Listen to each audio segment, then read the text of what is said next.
Hi, welcome to Chard Review. The movie begins with a high school teacher named Kate from Seattle giving her students summer homework because students seem bored, and Kate notices a student named Demarius reading a comic book in the back. She calls him out and asks him to read it out loud so other students could enjoy his manga before the class ends. In summer break starts, Demarius reveals that he is reading Demon Sword Z and starts reading out loud to his mates. As he reads the suggestive comic, the school principal, Mr. Moss, arrives and catches Kate and the students in the act. Kate tries to play it cool, but damage has been done and Moss calls her to his office. Moss is upset with her, but he doesn't express it explicitly because he's afraid of lawsuits. Instead, he indirectly suggests Kate resign from her job, as he believes she's made to do bigger and better things, like being a hairstylist. Elsewhere in Seattle, a cosmetic saleswoman named Maggie is pitching lipstick to beauty giant Harold's. Representative Mag applies a lipstick to demonstrate it better. The representative asked about the product's place of origin, and Meg is hesitant to reveal that it has been illegally imported from North Korea. The woman eventually notices the Made in DPRK label on the product. Tells Meg that she can't buy products from the Hermit Kingdom due to the US embargo. Meg makes a last-ditch effort and tries to guilt the representative into buying the product by implying that she's a racist and xenophobe for declining to buy a product from an Asian country. However, the effort doesn't bear fruit and the woman storms out of the room after she leaves. Meg also rushes out to clean the cheap quality lipstick off her lips. Outside, she notices that her car has also gotten towed and she yells in frustration. Kate and Megan, childhood friends and roommates.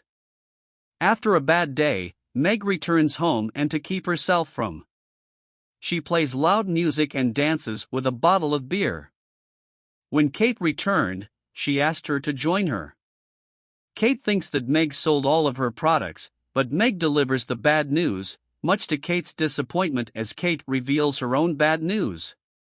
Meg's hookup. Hoover driver shows up on clothes. Mechanism is closed in, sees him off promising to write him a good review. The two girls get drunk and watch their favorite show, The Bachelor. Kate comments said she would do pretty good on the show, which makes Meg scoff and respond that Kate doesn't have one single competitive bone in her body. This offense? Kate. And she says that just because she doesn't sleep. Sound like Meg? It doesn't mean that you can't compete with a group of women. Meg ignores her and Kate goes back to bed. Later that night, Meg wakes up Kate and asks her to go on a girls' trip to Florida since they both were out of work. Kate agrees and proceeds to go back to sleep, but Megan says that they leave right away and reveals that they have a plane in 3 hours. Kate thinks Meg is nuts, but the latter convinces her to go along as usual. The two are really late for check-in, but Mega flirts her way onto the flight despite Kate's disapproval of her methods. To save some money, Katie's only carrying a handbag with one dress and her sleeping pills, while Meg has a whole suitcase. Kate takes the window seat well. Meg sits in the aisle seat, leaving an empty seat between them. As the two girls bicker over trivial things, an attractive passenger named Ryan arrives, who happens to have a seat reserved between the two girls, Megan. Kate instantly falls for the guy, and as usual, Megan introduces herself and flirts with a man who reveals that he is going to Florida for a wedding. This time, Kate also decides to be bold and go after what she wants. The two begin to shamelessly flirt with him till he puts his headphones on and Kate passes out having taken too many anti-anxiety pills due to her fear of height. A few hours into the flight, the pilot reveals that the plane is being diverted to St. Louis due to a hurricane warning in the Florida area. The girls were taken to a local Sheraton hotel by the airline to make up for losing Meg's bag. The hotel is booked because of a jewelry convention, so the hotel manager in nudge puts the girls in the junior suite. At the hotel elevator, the two girls bump into Ryan, who invites them for drinks at the hotel club. This is music to their ears, and they accept the invitation. The two girls initially pretend as if they don't want him, but when they realize that they only have one cocktail dress with them, they fight over it. Kate eventually gets the dress and Meg goes out to find one for herself. Kate joins Ryan at the club thinking that Meg won't find a dress, but the latter proves her wrong and she shows you in Anuja's mom. When Ryan goes to find them a booth, three men who are at the hotel for the jewelry convention approach them.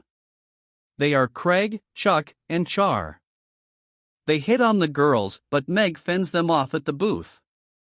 Meg, Ryan, and Kate are joined by fellow travelers Roger and Nancy who are celebrating their 10-year anniversary. Roger and Nancy soon get busy making out and the other three get to know each other. Meg and Kate live about the professions to make themselves look kind and successful, while Ryan reveals that he is just a firefighter, which turns the girls on as the guy on The Bachelor show was a hot firefighter. The trio get drunk and said the dance floored Blaze to hotel manager DJ Anuja's beats Maggie cake and pie for Ryan's attention, and the former ends up flashing everyone with her bosoms like a kind gentleman. Craig rushes to Meg's rescue and helps her cover her with his hat. Embarrassed, Meg returns to her room with Kate, but not before promising to see the city with Ryan the following day. The two fight over the man in the hallway. Meg claims that she loves him, but Kate tells her that she is not going to let Meg steal Ryan. The next day, Meg tries to one-up Kate by suggesting a hot air balloon rides Orion, knowing that Kate has a fear of heights and won't be able to come alone. However, Kate insists on tagging along. The trio's balloon pilot is a one-eyed man, which makes Kate even more nervous.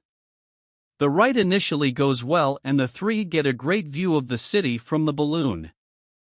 However, as the elevation increases, Kate begins to panic and Ryan calms her down. Seeing Ryan get close to Kate, Meg pulls out a bottle of champagne. Brings attention to her, however. Megan's hurting. The pilot's only functioning eye with the cork. Consequently, they have to make an emergency landing, crashing a child's outdoor birthday party. They then return to the hotel room and Meg learns that the airline found her back. Ryan decides to hit the pool and the girls tag along. The two try to reveal as much goods as possible in their swimsuits to impress Ryan at the pool. Craig again tries to talk to Meg, but she again blocks his advances. The two girls again can be too impressed Ryan and show off their backflip diving skills. Meg again goes overboard and ends up injuring her. Right after a risky flip into the swimming pool later, Meg and Keiko to the bar where they meet Nancy. Nancy reveals that she is actually not married to Roger and she is just his mistress. Roger has a wife and kids, and they were celebrating the anniversary of their extramarital affair earlier. The two girls give her a side eye, but Nancy tells them not to judge her because she believes sometimes you gotta take what you want, and at the end of the day, no one gives a crap about what others are doing.